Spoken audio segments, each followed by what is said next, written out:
Hey guys, welcome into Sports Bit. Betting Insight today, Pauly and Teddy. Thursday, March 24th. Big game breakdown, 2 in the association and 2 in college basketball. We did the Sweet 16 on Thursday. We looked at 2 games on Friday. North Carolina, Indiana, and Wisconsin, and Notre Dame. Of course, the play of the day and a deep dive into the Western Conference and Eastern Conference playoffs. With only 10 games left, we'll take a look at the 6, 7, 8 seeds in some of those conferences coming up. Teddy, I know after the rant yesterday with the commercials and the Barkley and the Samuel Jackson, people have been hitting you up, sending you a ton of emails, baby. Oh, it's brutal. And it's the last thing I want. People were sending me links to all sorts of very, very bad commercials all day yesterday. And I mean, frankly, I opened up quite a bag of worms talking about that. Oh, God, the Spike Lee Samuel L. Jackson, Charles Barkley commercial yesterday. I probably shouldn't have opened it, but, it's sometimes better to suffer in silence than to be forced to watch puppy monkey baby clips. Yeah. My God, our Canadian friends will be very familiar with that commercial. They've seen it apparently, every other commercial break throughout the entire March Madness, but the puppy monkey baby. We got that for the Super Bowl. Yep. Didn't pan out for us. Yeah. Nobody liked it here in the States. Yeah. What is that? A Mountain Dew energy drink or something? Yes. Yeah, you're but right. I'm telling you, it's the commercial itself, I saw it twice. Uh-huh. And it's like heroin. It's like one time and you're hooked. That puppy monkey baby is going to be in my head the rest of my freaking life. Yeah. It's a nightmare. Not as bad as Napa Know-How. And thanks for putting that back into my head, You're which welcome. has been gone for years. But here's an open question to our viewers.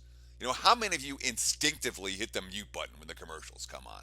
I'm a guy that likes to watch a bunch of games. I tend to be clicking back and forth. I got a setup of TVs in my office, but I tend to have multiple games, so I'm not watching a lot of commercials. But we're at the stage of the season now where, guess what? Only 1 or 2 games on at any given time. You got to watch commercials at this stage. Yeah, good point. I know. It's tough. Some of them are awful. God awful, man. I hear you. But, I know people hit you up with the emails. Good job there. You really please. opened up. No more emails, no tweets. I don't want any more bad commercials. Thank you. Thank you for sending them to me, but please let them go and be gone forever. Time for bad beats and bad bets. Let's start with bad bets. Plenty of them. The Bulls at home. They get everyone healthy for only the 3rd time all season. They're down 22 in the 4th quarter against the Knicks, and they're fighting for that 8th seed. Yeah, well, and fighting is the appropriate word for Chicago. We'll talk about them in the rematch when it comes to big game breakdowns, but certainly a Bulls team that had everybody back healthy in the starting lineup. They're not supposed to be losing at home to the Knicks. No. Not any chance. But that wasn't the only bad bet. What about the Heat last night? Another no-show against San Antonio. That's the 7th straight double-digit win for the Spurs against Miami. You knew it would be an angry San Antonio team after what happened in Charlotte. They were up 30 in that game. And, again, they extend that home court winning streak. They are a force. And Kawhi even left that game with an injury, and they still buried him. Georgia Tech, this was a tough spot because they had the big win Monday night in South Carolina, NIT. Then last night they have to go to San Diego State, and it wasn't pretty there. No, and the Aztecs make teams look not pretty. As for the NIT, the home teams did very, very well, reaching the Final Four. Valpo with the win 2 nights ago. Last night with George Washington hitting the big 3 in the final seconds to knock off Florida. And then, of course, San Diego State beating up on Georgia Tech. So the home court advantage really mattered if in the NIT semi or quarterfinals. Now we got the semis all set up in New York. How about our play of the day? I mean, what? Toronto's a game out of the 1 seed with Cleveland, and they hold the tiebreaker. No Lowry last night. Yeah. This is the face we made when we found out that Kyle Lowry wasn't going to play. Look at this picture. Yes. And that's 2 nights in a row. And there's not much, honestly, that we can do about it when it comes to putting out plays of the day, and then guys sit or that aren't supposed to sit, or guys play that aren't supposed to play. We didn't think Kobe was going to play 2 nights ago. He hadn't been playing in those situations. We tried to be proactive. Well, Kobe plays, ended up being a shootout. And then, of course, last night, No way I'm going to recommend a play on the Raptors without their best player, Kyle Lowry. Not a chance. But that was a late scratch, an unannounced absence. Obviously, we record the show early in the day. There's nothing we can do about it. Worth noting, Toronto were minus 19 in the 31 minutes and 56 seconds played by Corey Joseph. One more bad bet. We've been talking about this for 3 weeks here on SportsBit. When Kobe plays, they want to put on a show. Fireworks. Of course, Kobe plays last night, a shootout in Phoenix as the Lakers lose. Kobe hit a bunch of threes in his final game ever in Phoenix. A ton of points scored in that one. Well, what about the one? I mean, there was one legitimate bad beat last night. Of course, nobody had it. Right. You know, anyone that's betting the 76ers on the money line is not a. How do I phrase this appropriately? They haven't had a very good season. They haven't had a very good decade if you've been betting the 76ers on the money line. That being said, you can make an argument last night that, Denver can't be laying that type of a price, and Philly was plus 350 on the money line, but what is it? Mudai's 36-footer at the buzzer, three-pointer to beat Philly. Hey, real quick, Teddy. I was watching that game. Philly's up 2 with 8 seconds. Moutier gets the ball. He's at half court. He drops it. He picks it up, surrounded by 76ers, and from 36 feet, he throws it up at the buzzer, and it goes in. That's how they won the game. Oh, yeah. Man. It's nice to get those when you need them. And if you had Denver on the money line, boy, you needed that one pretty bad. All right, coming up, we got big game breakdown. We'll start in the association. It's coming up on SportsBit. Betting Insight today. We're back on SportsBit. Big game breakdown, 4 games. We'll go 3 here. And we'll start in the association, Bulls and the Knicks. Bulls 4.5, 203 on the road.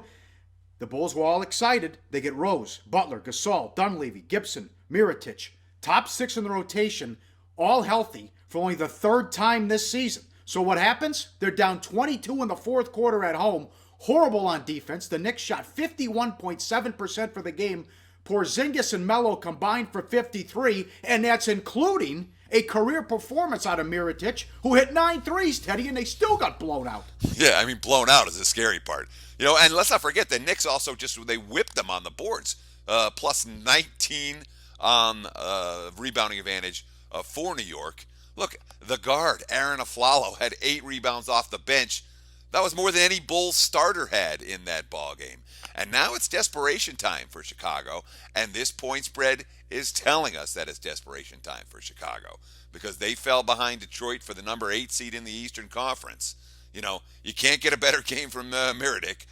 He's doing, what do you hang, 35 and 33 minutes.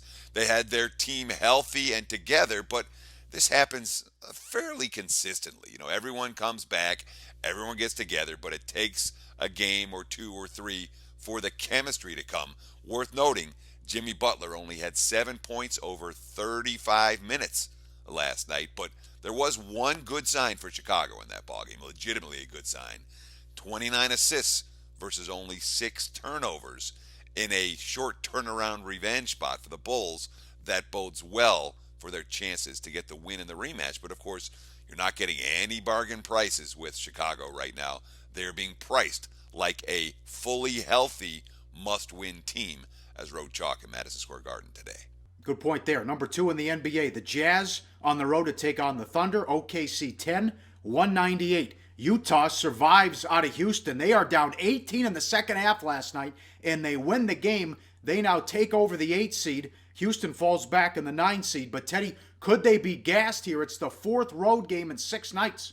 Well, take a look at this Derek Favors dunk. 1.6 seconds left on the clock to move ahead of the Rockets. Remember, this is a virtual playoff game for Utah. Mm-hmm.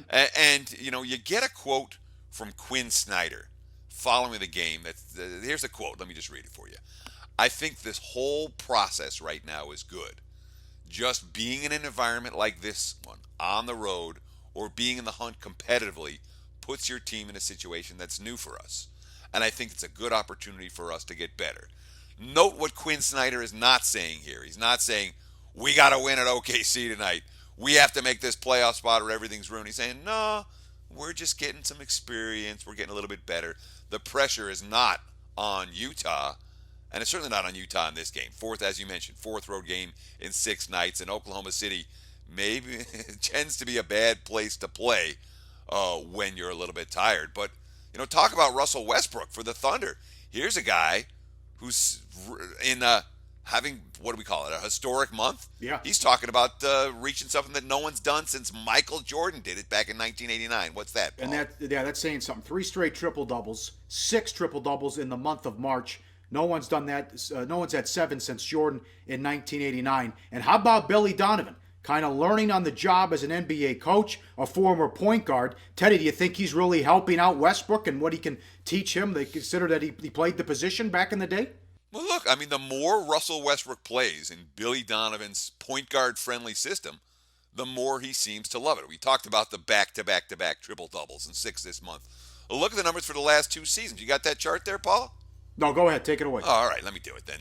We're talking about 2015 versus 2016. He's taken nearly 4 fewer shots per game this year compared to last year. But his effective field goal percentage is up 3.5%. His assists are up nearly 2 per game. And his assist per turnover ratio is now 5.1 to 1, a full assist better per turnover compared to last year. So we're talking about a point guard who's taking fewer shots, making a higher percentage, getting more assists with a better assist to turnover ratio. I didn't know that Russell Westbrook at this stage of his career was capable of taking yet another leap upward. Man, OKC, when you look at that talent, you say, how is this team not right there with Golden State and San Antonio? But they haven't been. That being said, for this spot, facing a Utah team that might be a little bit gassed, I'm in no rush to take the points with the Jazz. To college now, Sweet 16. This is Friday.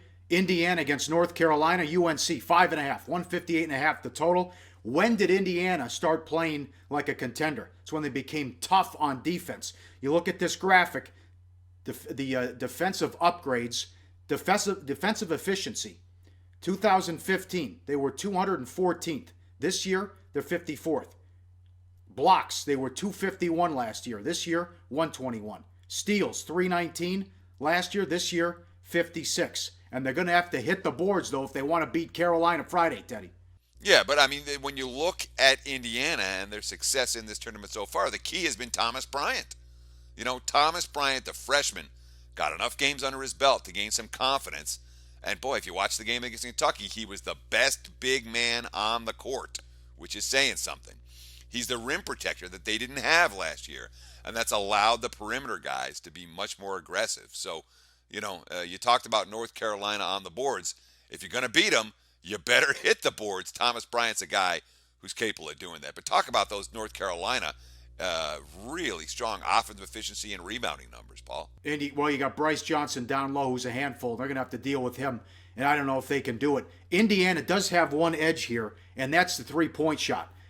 North Carolina only shoots 31% from 3. Indiana is 12th nationally shooting the 3 ball. They average 10 threes a game. You saw it, not so much against Kentucky, but you saw it against Chattanooga. I mean, it was up and down, jacking threes, quick shots, and they were going in. So they're going to be a handful in this one on Friday. A very dangerous team if they're knocking down their threes. Yeah, that's just it. I mean, the Hoosiers have a puncher's chance in a game that's going to be played at their preferred pace.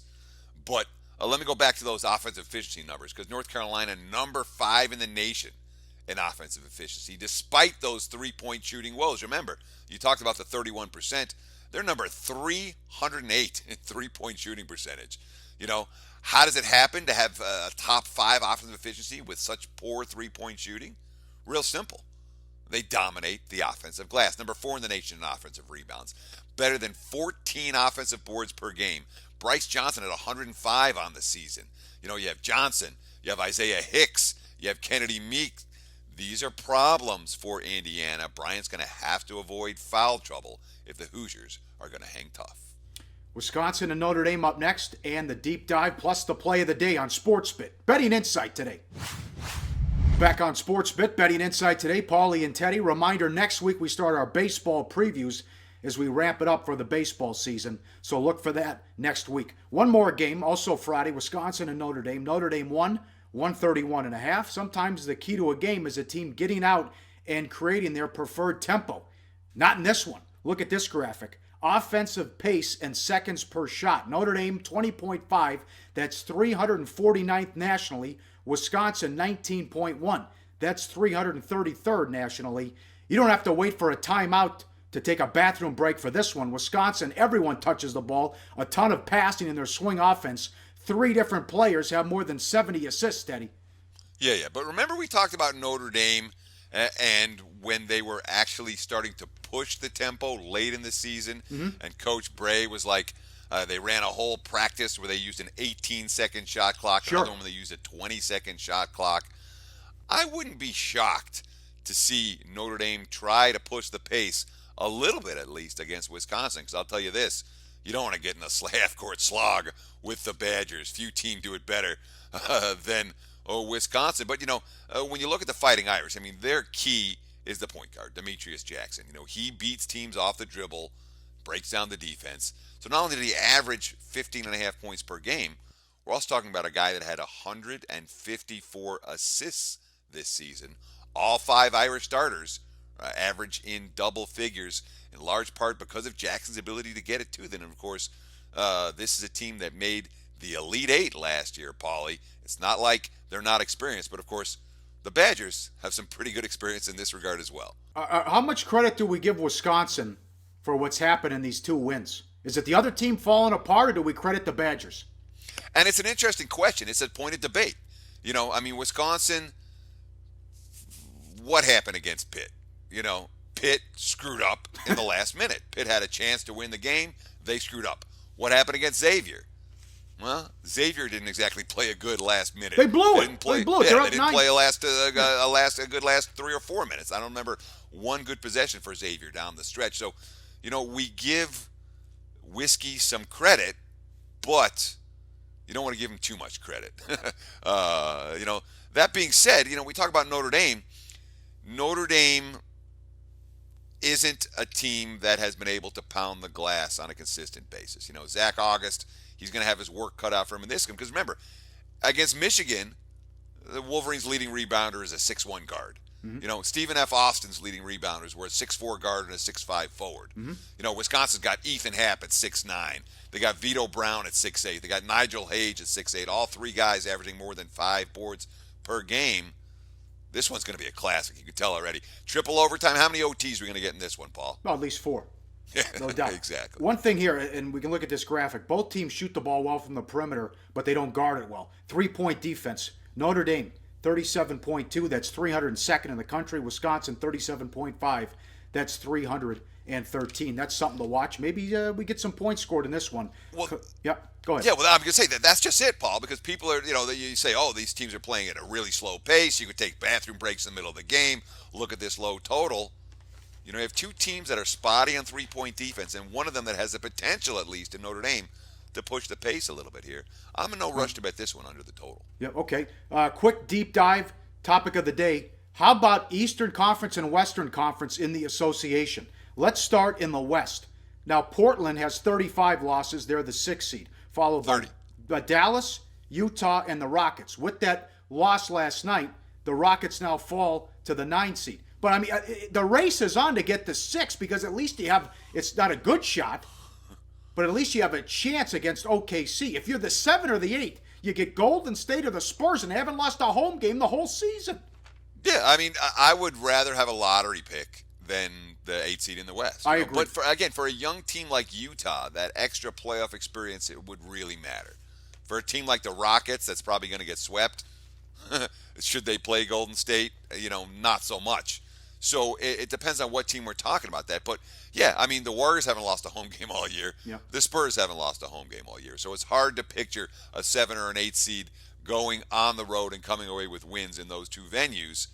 But, it's a classic 4 teams fighting for 3 spots. And the key to this deep dive is talking about all these teams at the bottom are now in quote-unquote must-win situations. You're going to see them priced like must-win teams. And, of course, the reason that they're in a must-win situation at this stage of the campaign, because they haven't been that good. They've been good, certainly not great. Do not pay premiums in the NBA with teams that are, quote-unquote, fighting to make a playoff spot. And we've been doing the show for about a month, but I know we've been friends for about 10 years. You've always talked about this. I don't care what sport it is. Players do not care, and they're not motivated by seeding. Not even a little bit. Yep. Yeah, and again, seeding is something we talk about, we pay attention to, the media pays attention to it, the talking heads pay attention to it because it's something to talk about. The players, I mean, you read quote after quote, year after year, they could give a bleep. Yeah, and what's going on in the Eastern Conference with Cleveland and Toronto. Lou comes out, we don't really care, we just want to rest guys and be healthy for the playoffs. So speaking of seeding, Eastern Conference, the 3 through the 6 seed, Miami, Atlanta, Boston, and Charlotte, all with 30 losses, Teddy. So the race is on here with 10 games left. Oh, it's insane. I mean, you have 4 teams separated by a half game, and the difference is pretty substantial between a 3 seed and a 6 seed. So again, you're going to see a lot of these teams priced like must win. But the interesting thing to me is that the 2 of the stronger veteran teams in the bunch, the Wizards have played good. They didn't play good ball last night, but they played good ball for the better part of the last couple of weeks. Certainly a veteran playoff tested squad in recent seasons, as have been the Bulls. Well, the Bulls right now are number 9. Mm-hmm. The Wizards are number 10. Sure. They're both on the outside looking in at the playoff picture in the East. So I wouldn't be surprised if we see Chicago. Certainly I expect to make the postseason. I do. So Detroit's out? Well, Washington last night. Detroit, good question who's out. We're talking about all these teams that are right on the bubble. Washington's loss last night was really problematic for them. They have played much better basketball of late, but they got 11 games left and they're 3 games out of a playoff spot. Who falls in the East? I mean, the Pistons have a pretty friendly schedule down the stretch. I'm not convinced that Detroit's going down. It's going to be a battle. It's going to be a lot of fun over the last couple of weeks in the NBA. And then when you look at someone's schedule, you could see a lot of top teams and playoff contenders, but they could catch a break because teams already have locked a position up or they don't really care about seeding and they're resting guys. So who knows it's going to be a lot of fun the final couple weeks here of the NBA regular season. No question, Pauly. But we got to go to play of the day, Let's my go. friend, Come on. because again, the last 2 days, first Kobe played when he wasn't supposed to, then Lowry played then Lowry didn't play when he was supposed to. This is one everyone's going to play, Paul, right? Well, we're talking about Kansas and Maryland for tonight. If it doesn't happen, we're talking about food poisoning or something happens on the bus ride over. Play of the day, Kansas, Maryland over 144. Betting number 811, 812. So many options that can score for the Kansas, the Jayhawks team. A lot of celebrating for Kansas tonight. We like it over 144. Kansas and Maryland up and down, up and down. And if you can score a lot of points against UConn, they played a great first half. Talking about the Jayhawks, they should be able to score against Maryland in an up-tempo game. That is the play of the day for Thursday on SportsBet. Excellent job, Teddy. We're back for big game weekend tomorrow. Recap what goes on in the Sweet 16 tonight. And then we're back Friday to preview 2 more games on SportsBet. Betting Insight today.